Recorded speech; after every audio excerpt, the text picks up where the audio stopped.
আসসালামু আলাইকুম ওয়া রাহমাতুল্লাহি ওয়া বারাকাতুহু। ইদানিং একটা খুব জনপ্রিয় কথা শোনা যাচ্ছে অনেকের মুখেই, ইভেন যারা জামায়াতের পক্ষের লোক না তাদের মুখেও এই কথাটা শোনা যাচ্ছে যে ধানের শীষ নৌকা এবং লাঙ্গল দেখা শেষ, এবার সময় এসেছে দাঁড়িপাল্লা দেখার। তো এই কথাটা একটা রেটরিক তৈরি করে, তাই না? যে ধানের শীষ কিছুদিন লুটপাট করছে, খুব কম সংখ্যায় হইলেও করছে। লাঙ্গল তো ধরো ভয়ঙ্কর লুটতরাজ চালাইছে, আর নৌকা দীর্ঘ সময় লুটতরাজ চালাইছে।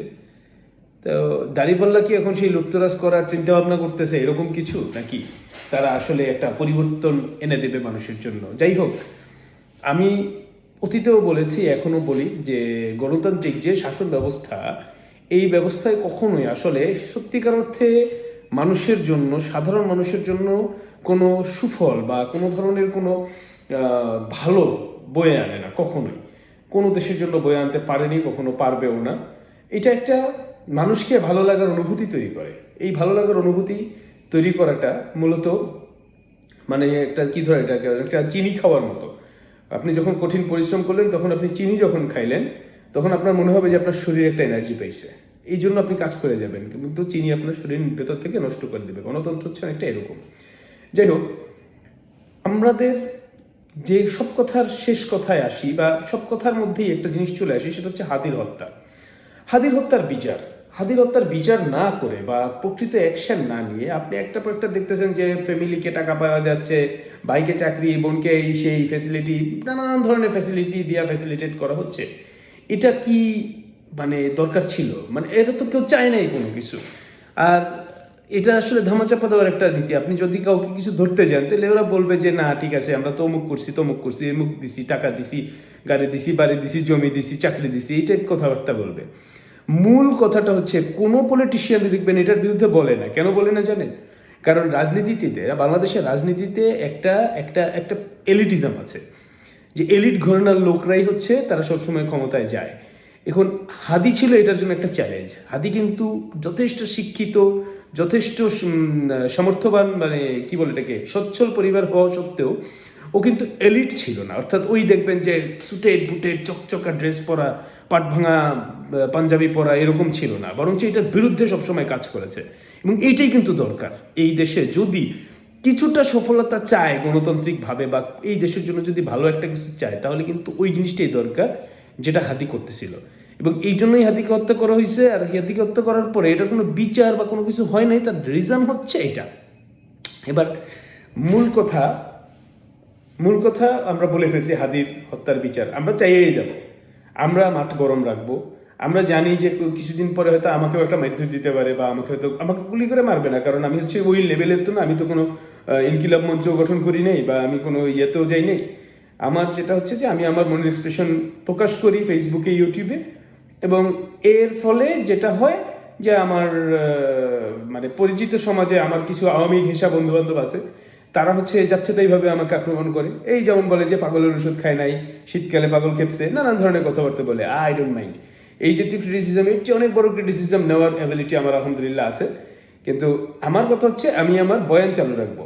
আমার পোস্টে এমনিতে জেনারেলি আমি যখন কোনো ন্যাচারাল বিউটির পোস্টার দিয়ে 100-150 ক্রস করে, বাট আমার আনফর্চুনেটলি আমার পোস্টে এখন 12-13টার বেশি লাইক পড়ে না। ঠিক আছে? তো এটা আমার এতেও কিছু যায় আসে না। আমি ফেসবুকে একটা ঘরানায় আমি কাউকেই চাই না যে নোবডি লাইকস মি। আমি ওই লাইক সিকার না, বা আমি ওখানে শেয়ার সিকার না। আমি চাচ্ছি যে আমার পোস্টটা চালু থাকুক, মানুষের মধ্যে অ্যাটলিস্ট নজরে পড়ছে ওইটা থাকুক, এতেই হবে। এখন আরেকটা ব্যক্তি, আরেকজন অত্যন্ত বড় একজন মজলুম, তিনি হচ্ছেন আতাউর রহমান বিক্রমপুরী। আতাউর রহমান বিক্রমপুরী কেন জেলে? প্রথম আলোতে ভাঙচুর হামলার অভিযোগে। প্রথম আলোতে ভাঙচুর হামলা কিন্তু আতাউর রহমান বিক্রমপুরী ছিলেন না।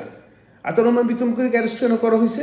কারণ হচ্ছে এই লোকটা হচ্ছে প্রত্যেকটা ঘটনায়, মুসলিমদের বিরুদ্ধে প্রত্যেকটা নেগেটিভ অ্যাকশনে এই লোকটা সবার আগে ছিল। তো এই লোকটা যেহেতু একটা মানে বড় কণ্ঠস্বর, এবং তার কিন্তু একটা ভালো ভক্তকুল আছে, এই ভক্তকুলকে চাপিয়ে মানে চেপে ধরা, ভয় দেখানো, আর হচ্ছে এই লোকটার কণ্ঠস্বরটা থামানো, এটাই হচ্ছে এর কারণ যে প্রথম আলোতে ভাঙচুরের অভিযোগে এই লোককে অ্যারেস্ট করা হয়েছে, সেই প্রথম আলো হচ্ছে খুনি হাসিনার লেজিটিমেসি তৈরি করছে। সেই প্রথম আলো এই যে এতগুলো নির্বাচন করছে, এই নির্বাচনগুলোর লেজিটিমেসি তৈরি করছে। এই প্রথম আলো ন্যারেটিভ তৈরি করছে হচ্ছে ইন্ডিয়ার গোলামির, যে ইন্ডিয়ার গোলামির একটি খুব ভালো কাজ, ঠিক আছে। এই যে প্রথম আলো, এই যে ডেইলি স্টার, এদেরকে বাংলাদেশে তারা পত্রিকা কি করে চালায়, পত্রিকা চালানোর তাদের কোনো ইয়ে আছে কিনা, অধিকার আছে কিনা এই দেশে।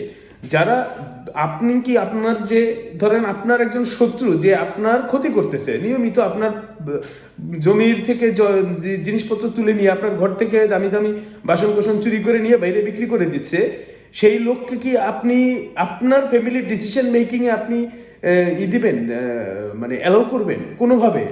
মানে কেউ কি করে কখনো? আনফর্চুনেটলি আমরা প্রথম আলো ডেইলি স্টারকে দিচ্ছি এই কাজ করতে।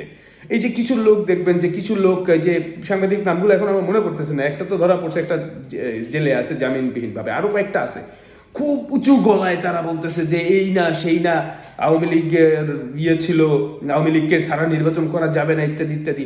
আরে ভাই, নির্বাচনের দরকারই তো ছিল না, নির্বাচনের দরকারই ছিল না। আপনার এই যে কতগুলো অথর্ব ইয়ে উপদেষ্টা মণ্ডলী, বুইরা ধামরাগুলা, এগুলো কোনো কাজে লাগে নাই, কিছু নয়, এগুলো রাখছে। ডক্টর মোহাম্মদ ইউনূস থাকতো, আর প্রত্যেকটা এই যে জাতীয় পার্টি বলি, জামায়াত ইসলামী, বিএনপি, এনসিপি, এরা একটা জাতীয় সরকার গঠন করতে আগামী 10 বছরের জন্য। আরে ভাই, আমরা খুব ক্লিয়ার কাট একটা সমাধান দিয়েছিলাম, আমাদের সমাধানটা তাদের ভালো লাগেনি। আমরা বলেছিলাম যে শিক্ষা ব্যবস্থা পুরোপুরি চেঞ্জ করে দিতে, বই না ছাপিয়ে বই হচ্ছে অনলাইনে দিয়ে দিতে, বই প্রিন্ট করে আমরা দেয়ালে দেয়ালে সাটিয়ে দিতাম স্কুল কলেজ মাদ্রাসায়। ওখান থেকে ছাত্ররা পড়তো, 25শে জানুয়ারিতে না 25শে মার্চে এসে বার্ষিক পরীক্ষা হইতো। আগামী 2-3 বছর এরকম চলতো, কোনো প্রবলেম ছিল না। আমরা তো দেখছি অটো পাসের যুগ দেখছি না আমরা টানা, এতে তো যে জাতি তৈরি হইতেছে, এটা জাতি খুব বেশি ক্ষতিবৃদ্ধি হবে না এই জাতির জন্য। আমাদের চেঞ্জ করতে হবে, এই সিস্টেমটা চেঞ্জ করতে হবে। এরপর আমরা বলছিলাম 500-1000 টাকা নোট বাতিল করে দেওয়া। 500-1000 টাকা নোট বাতিল করে দিলে যে আনসার লীগ, হিন্দু লীগ, এগুলো কোনটার সামনে দাঁড়াইতে পারতো না। এই 500-1000 টাকা নোট বাতিল করে দিত, ব্যাংকগুলোতে এটা নোট দিয়ে এসে জমা দিত, কোত্থেকে টাকা পাইছে এটা দিয়ে জমা দিত। আপনি এই যে বিএনপির চাঁদাবাজিও বন্ধ হয়ে যেত, বিএনপির চাঁদাবাজি বন্ধ হয়ে যেত। এখন উপদেষ্টা মন্ডলী বলেন, এরা বলেন, সব টাকার জন্যই কিন্তু এগুলো করতেছে ধান্দাবাজি, এটাও বন্ধ হয়ে যেত। 500-1000 টাকা বাতিল করে নেই। আচ্ছা, 3 নম্বরে ছিল আমাদের প্ল্যান, আমাদের দাবি ছিল যে তারা আমলাদের ক্ষমতা খর্ব করবে। আমলা প্রশাসন, পুরো পুলিশ বলেন, আমলা সব কিছু ক্ষমতা খর্ব করবে। এদের এই যে দামি দামি গাড়ি টাড়ি এগুলো বন্ধ করে দিবে। এ দিলে দেখতেন এমনিতেই একদল ভাগছে, যারগুলো এই সব ইয়ে নিয়ে। আর একই সাথে এই যখন এই সুবিধা বন্ধ করে দিত, দেখতেন যে খাওয়া দাওয়া বন্ধ করে দিয়ে ওরা পলাইতো। তো জোরগুলো যখন পলাই যাবে, তখন সেইগুলো কিভাবে আপনি এগুলো রিপ্লেস করবেন কিভাবে? দেশ তো চালাতে হবে, তাই না? তো আমাদের আরেকটা প্ল্যান ছিল যে এই যে মোবিলাইজড ফোর্স, এই যে স্ট্রং ইয়াং জেনারেশন রাস্তার মধ্যে নেমে আসছে, এদেরকে আমরা military training, basic military training দেবো 3 মাস 6 মাস 1 বছরে বেসিক মিলিটারি ট্রেনিং দিয়ে। তখন এই ট্রেনিং তাদেরকে ডিসিপ্লিন করবে, আর তাদের এই যে ইউথ, এই যে কি বলবো এটাকে, একটা ভেতরে থাকা একটা আগুন, এই আগুনটাকে আমরা কাজে লাগাবো দেশ গঠনের কাজে। তারাই এই আমলাদের রিপ্লেস করবে। আপনার এই 4টা জিনিসে পুরো দেশ সুন্দর হয়ে যেত, দেশ সুন্দর একটা সাজানো গোছানো দেশ হতো। কিসের ইন্ডিয়া, কিসের কি, এরা আমাদের সামনে দাঁড়াতে পারতো না। আনফর্চুনেটলি হয়নি। তবে হ্যাঁ, এটা একটা দিক ভালো করছে, সামনে আরেকটা বিপ্লব আসছে। এই বিপ্লব ঠেকানোর মতো সব ক্ষমতা কোনো তন্ত্রমন্ত্রের হবে না। আসছে বিপ্লব। ইনকিলাব জিন্দাবাদ।